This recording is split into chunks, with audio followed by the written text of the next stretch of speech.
akuluakulu tikaona chithunzi chimene chikusewera pa screen pathupo adona amene oto zina lawo ndi a Keroti Bota.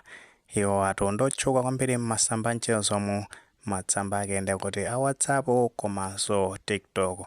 Tikhopa kuti ambiri amene timakonda TikTok tinakumana nawo ma videos adona amenewa potengeranso ndi mmene anachokera makamaka kutsamba limeneli la TikTok. Ndetu adona amenewa atapidwa pano pati kuyankhula pano alitu m'manja mwa polisi.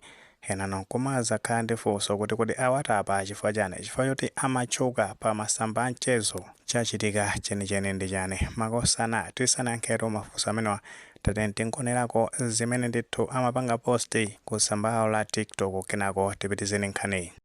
Ndeuka kwa mchikondi first time, yeah. Tupilizi temuka first time, yeah. Mutu mabalalika, deu matangwanika, susiu. Chabwino taona pamenepo ndoti nkutheka tinakumana nawo kumene ku TikTok. Okay, makosana adona amenewa awatapa nkhani yake akunena zona kuti amagwisa ntchito social media molakwika makamakato pamene amabera anthu chuma kumeneko, amabera anthu ndalama. Nde kumaza khabe ndi funso lonena kuti kodi kumeneko azimatheka bwanji kuti awabere ndalama anthu. Makosana potengera ndi imene polisi ya ku Blantyre ikuyankhulira makamakato amene amayankhulira polisi kumeneko amene watu ndi a Doris Mwetha amafotokoza kunena zoti adona amenewa potengera ndi kutchuka kwawo ambiri amachita nawo chidwi pa samba limene la TikTok kandi kuti ndi WhatsApp ko amachita nawo chidwi kwambiri. Ndi maziwa azibambo ambiri timatengeka kwambiri azimayi makamaka kumene ku TikTok paja tikankona kuti wina akakoneka mowalawala choncho timafuna ndithu kuti tichite naye chidwi tikaone kuti kodi amene wathera pati. Nawo chimene chimachitika nchonera kuti adona amenewa amagwisa ntchito advantage imene yoyo amapeza zotino anthu akachita nawo chidwi makamaka anthu otchukawa ndi kuti andalama zawo kandi kuti ena ndi ena amene amachita nawo chidwi akachita nawo zinthu zimenezozo kusereko amapeza zona kuti zimatheka bwinobwino. Kumano zikuoneka kuti nimene akufotokoza polisi kuti no adonawa kandi kuti no amazatenga ka video mwachinsisi kandi kuti no ka zithunzi mwachinsisi pamene anthu awiri amene akukumana. Kumano munthu winayo samazindikira kuti pachitika china chake zoti iyeyo atenga footage kandi kuti no zithunzi zake. Kumukupita kwa nthawi ndi kuti adona amenewa amazapeza zoti ampanga contact munthu uja nangasiya makhazo noti apasana ma contacts ndi zina zotero ndi amazamuuzano kuti amwene munditumizire ndalama so much ngati simotero ndi kuti ndikuyalusani. Ndi zimapeza zoti munthu uja ngati akulimbalimba kuti no sakufuna kupereka ndalama imeneyo amapitiriza kumuopseza kuti inetu ndimagwira ntchito ku Mikozi. Ndi mukuziwa kale kuti Mikozi ndiyotchuka kwambiri.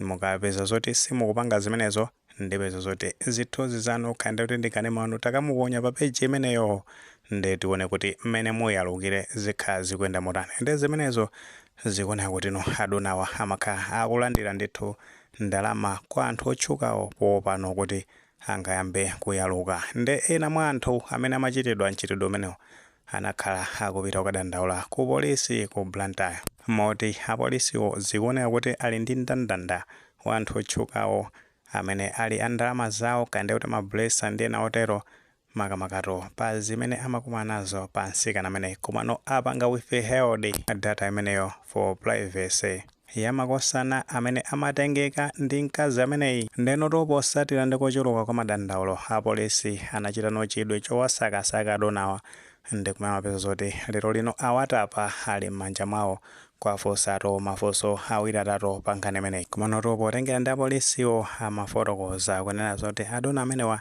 ndi achichepere ndithu chifukwa kuti zaka zawo ndi 20. Komano zintchito zimene amakhala akugwira amagwira ntchito zolakwika kwambiri makamakato pobera anthu pokhapo ndi pamene panali vuto.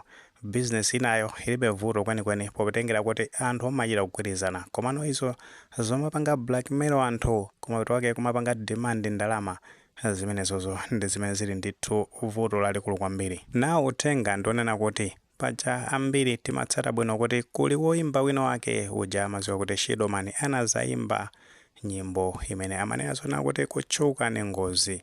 Nde nthawi zambiri ngati kutchuka tikugwiritsa ntchito molakwika mapeto ake timapeza kuti takagwa mavuto. Nde sinaliyo ya amenewa adonawa akeoliti nde kuti ndimeneyo akagwa ndithu mavuto pogwiritsa ntchito social media molakwika, kutchuka kwawo kugwiritsa ntchito molakwika. Nawo komanso azibambo ambiri timakhala tikutengeka kwambiri kungoona mzimayi nde kuti no sititha kugwira mtima, mapeto ake timakumana ndi zinthu ngati zimenezi. Munthu mwathana bwinobwino business mwamulipira kumapeto ake azibwera nokumaza kupanga ni blackmail ndero kumwaza panga demand kutheka kuti amakhala kupanga demand ndalama zambiri, of which ndona kuti anthu potopa ndi zimenezi ndifake anapeza kuti akapanga ripoti ku polisi. Aito menemo makosa na nkhani zake ndi mmene zikuyendera nkutheka tomwe ndi ndemanga pa nkhani imeneyi pamene tikunazona kuti apolisi ku Blantyre asimikiza kuti atapa mmodzi wa anthu otchuka pa masamba a mchezo makamaka pamene akumuganizira kuti anapalamula milandu yoberatu anthu ndalama pa masamba a mchezo amenewo. Ngati maganizo amene alipo fotokozani comment section koma mulemekeza maganizo anzathu. Sekwele panga like video imene komanso panga subscribe channel imene cha Fox News 8 ndicho ngati nkhani zambiri zikamachitika ndero zitha kutipeza mosavuta.